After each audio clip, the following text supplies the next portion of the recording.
جو لوگ مثبت خیالات رکھتے ہیں وہ ہر دن کی اہمیت کو سمجھتے ہیں۔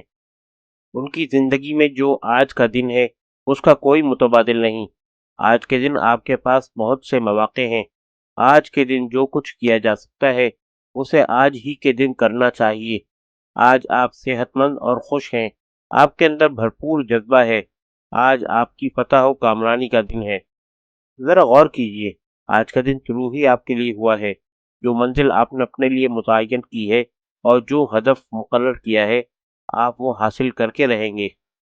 آج بہت کچھ کرنے کا دن ہے۔ آج آپ جو کچھ کر سکتے ہیں شاید اس کا موقع پھر نہ آئے۔ آج کا دن کوشش، محنت اور جستجو کا دن ہے۔ آج آپ کی زندگی کا ایک بہت ہی اہم دن ہے۔ وقت کے افق سے ہر روز ایک نئی صبح طلوع ہوتی ہے، ایک نئے دن کا آغاز ہوتا ہے۔ ہر دن زندگی کا ایک اہم دن ہوتا ہے۔ اگر آپ اس کو ضائع کر دیں گے تو اس کا مطلب ہے کہ آپ نے زندگی کا ایک قیمتی دن ضائع کر دیا۔ آج کا دن اپنے دامن میں آپ کے لیے نہایت شاندار کامیابیاں لے کر آیا ہے۔ آپ جب صبح نیند سے بیدار ہوں تو ان الفاظ کو دہرائیں، خود سے کہیں کہ آج مجھ میں بھرپور طاقت اور صلاحیت ہے۔ آج کا دن بہت ہی شاندار ہوگا۔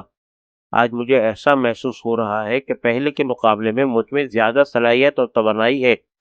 یہ سب وہ مثبت خیالات ہیں جو صبح بیدار ہونے کے بعد آپ کے ذہن میں ہونے چاہیے، اور انہی مثبت خیالات کے ساتھ آپ کو اپنی فیملی کے ساتھ ناشتے کی میز پر بیٹھنا چاہیے۔ ناشتے کے دوران اپنے اہل خاندان سے بات چیت کرتے ہوئے کہیں کہ آج کا دن بہت ہی اچھا ہے۔ پھر آپ دیکھیں گے کہ آج کا دن واقعی بہت اچھا گزرا ہے۔ وقت آپ کی زندگی میں سب سے قیمتی چیز ہے۔ اس کے ہر لمحے کو مثبت طور پر استعمال کریں۔ اگر آپ نے وقت کی قدر کی اور ہر لمحے سے بھرپور فائدہ اٹھایا تو آپ کی زندگی میں کوئی مشکل اور رکاوٹ پیش نہیں آئے گی۔ سردیوں کی ایک برفیلی رات تھی۔ میدان کارزار میں ایک فوجی ٹینک کے نیچے بیٹھا سردی سے ٹھٹری ہوئی انگلیوں کے ساتھ ٹین کے ڈبے سے ٹھنڈے مٹروں کے دانے نکال کر کھا رہا تھا۔ ایک صحافی نے اس فوجی کو دیکھا اور اس کے پاس چلا گیا۔ اس سے پوچھا کہ اس جنگ نے تمہیں کیا دیا؟ فوجی نے اس فلسفیانہ سوال پر چند لمحے غور کیا اور پھر جواب دیا، میں تو صرف آج کے بارے میں جانتا ہوں۔ جو کچھ مجھے دیا ہے وہ میں کھا رہا ہوں۔ فوجی کے اس جواب سے ہمیں آج کے دن کی اہمیت کا پتہ چلتا ہے، اور یہ احساس ہوتا ہے کہ سخت ترین حالات میں بھی روشنی کی کوئی نہ کوئی کرن ضرور موجود ہوتی ہے۔ ہو سکتا ہے کہ آج ہمارے راستے میں کچھ مشکلات ہوں، لیکن مثبت سوچ رکھنے والے لوگ مشکلات پر قابو پا کر اپنی منزل پر ضرور پہنچ جاتے ہیں، اور پھر منزل پر پہنچ کر جو مسرت اور اطمینان حاصل ہوتا ہے اسے مثبت سوچ رکھنے والے لوگ ہی سمجھ سکتے ہیں۔ یہ وہ خوشی ہوتی ہے جو ہر کامیابی کے بعد آدمی کو حاصل ہوتی ہے۔ زندگی سے محبت کرنا، ہر دن کو مبارک اور اس کے ہر لمحے کو اہم سمجھنا، دوسروں سے محبت کرنا اور ان کے متعلق اچھا سوچنا، یہ سب وہ مثبت جذبات ہیں جو خود آپ کو بھی اطمینان اور مسرت عطا کرتے ہیں۔ مثبت جذبات اور خیالات سے آپ ہر روز بگڑے ہوئے کاموں کو درست کر سکتے ہیں اور ہر شکست کو فتح میں بدل سکتے ہیں۔ لیکن شکست کو فتح میں بدلنے کے لیے آپ کو کچھ مشکلات کا سامنا کرنا پڑے گا۔ مثبت خیالات کی مدد سے آپ یقیناً ان مشکلات پر بھی قابو حاصل کر لیں گے۔ ویتنام کی جنگ میں کیپٹن میکس شدید زخمی ہونے کے بعد جسمانی طور پر مفلوج ہو گیا تھا، لیکن اس نے ذہنی طور پر اس معذوری کو قبول نہ کیا۔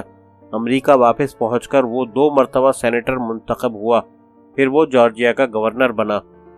میکس جب گورنر تھا تو اس کی کار کا ایکسیڈنٹ ہو گیا، جس سے اس کی معذوری میں مزید اضافہ ہو گیا، لیکن اس نے پھر بھی شکست تسلیم نہیں کی۔ اس کے بعد وہ امریکہ کا سیکرٹری آف اسٹیٹ بنا۔ میکس بہت ہی مثبت خیالات اور یقین کامل رکھنے والا شخص تھا۔ مثبت سوچ اور یقین کامل کی وجہ سے ہی اس کی معذوری بھی اس کی راہ میں حائل نہ ہو سکی۔ وہ بہت ہی خوش مزاج اور خوشباش تھا۔ میکس نے جن اصولوں پر عمل کر کے شکست کو فتح میں بدل دیا، ان کی تفصیل کچھ یوں ہے۔ نمبر 1، جو بھی مسئلہ ہو اسے تسلیم کر کے اس کا حل تلاش کیا جائے۔ اس مقصد کے لیے تمام ذہنی صلاحیتوں کو استعمال کیا جائے اور خلوص دل سے محنت کی جائے۔ نمبر 2، جب ایک دروازہ بند ہوتا ہے تو آپ کے لیے دوسرا دروازہ کھل جاتا ہے۔ اچھے اور نیک نیت دوستوں اور ساتھیوں کی مدد لی جائے۔ نمبر 3، ایمان اور مکمل یقین کے ساتھ خدا سے دعا کی جائے۔ 1965 میں اینی نام کی ایک خاتون ہسپتال میں داخل تھی۔ وہ تپیدق کی مریضہ تھی اور اس کے زندہ بچنے کی امید بہت ہی کم تھی۔ اینی کا کہنا ہے کہ میں مایوسی کی حالت میں ہسپتال کے بستر پر لیٹی چھت کو گھونٹتی رہتی۔ پھر ایک دن میں نے یہ فیصلہ کیا کہ میں مرنے کے بجائے زندہ رہوں گی۔ میں نے مایوسی کو پرے دھکیل دیا۔ میں بچپن ہی سے ڈریس ڈیزائنر بننے کے خواب دیکھا کرتی تھی، لیکن اس بیماری نے میرے لیے ان خوابوں کو حقیقت بنانا مشکل کر دیا تھا۔ میں نے خدا سے دعا کی کہ اے خدا میری مدد فرما تاکہ میں اس بیماری سے نجات حاصل کر سکوں۔ دعا کے بعد میں نے بہت ہی سکون محسوس کیا اور گہری نیند سو گئی۔ اس کے بعد ہر روز میں اپنے آپ میں ایک نئی تبدیلی محسوس کرنے لگی۔ میں بار بار اسی دعا کو دہراتی اور مجھے اپنے جسم میں ایک نئی طاقت محسوس ہوتی۔ میں نے ہسپتال کا بستر چھوڑ دیا اور سلائی سکھانے والے ایک اسکول میں داخلہ لے لیا۔ ایک روز اسکول میں ایک مشکل مسئلہ درپیش تھا، یعنی موٹے جالی دار کپڑے کو کیسے سلائی کیا جائے۔ میں نے یہ کام اپنے ذمے لے لیا۔ یہ ایک مشکل کام تھا جسے کرنے میں ہر کوئی ناکام رہا تھا، تاہم میں نے بڑی محنت سے ایک ایسا نیا طریقہ دریافت کر لیا جس سے جالی دار کپڑے میں ایک نئے انداز سے سلائی کی جا سکتی تھی۔ یہ نیا طریقہ میری ایجاد تھی۔